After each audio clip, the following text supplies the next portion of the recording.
Hi friends, welcome to cine family. TV serial actor Nikhil social మీడియాలో చాలా యాక్టివ్గా ఉంటూ తమకు సంబంధించిన ప్రతి లేటెస్ట్ అప్డేట్స్ని ఎప్పటికప్పుడు షేర్ చేస్తూ ఉంటారు. నిఖిల్ బిగ్ బాస్ సీజన్ 8 విన్నర్గా కూడా తనకంటూ ప్రత్యేకమైన గుర్తింపును సంపాదించుకున్నారు. నిఖిల్ కొన్ని టీవీ షోలలో కూడా పార్టిసిపేట్ చేస్తూ సందడి చేస్తున్నారు. నిఖిల్ అప్డేట్స్ బయటకు రాగానే మంచి మంచి కామెంట్స్ పెడుతుంటారు తన ఫ్యాన్స్ అందరూ.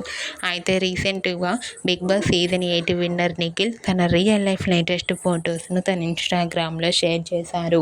ఆ ఫొటోస్లో నిఖిల్ చాలా హ్యాండ్సమ్గా స్టైలిష్ లుక్లో కనిపించారు. ఆ ఫొటోస్ చూసిన వారంతా మరో సరికొత్త సీరియల్తో రావాలని తన ఫ్యాన్స్ కోరుకుంటూ కామెంట్ చేస్తున్నారు. మీకు కూడా Bigg Boss season 8 winner Nikhil real life latest photos మీకు నచ్చినట్లయితే మీ అభిప్రాయాన్ని మీ కామెంట్ రూపంలో తెలియజేస్తూ లైక్ చేయండి, షేర్ చేయండి. మరిన్ని ఇంట్రెస్టింగ్ అండ్ లేటెస్ట్ అప్డేట్స్ కోసం మా సినీ ఫ్యామిలీ 2 ఛానల్ని సబ్స్క్రైబ్ చేసుకోండి.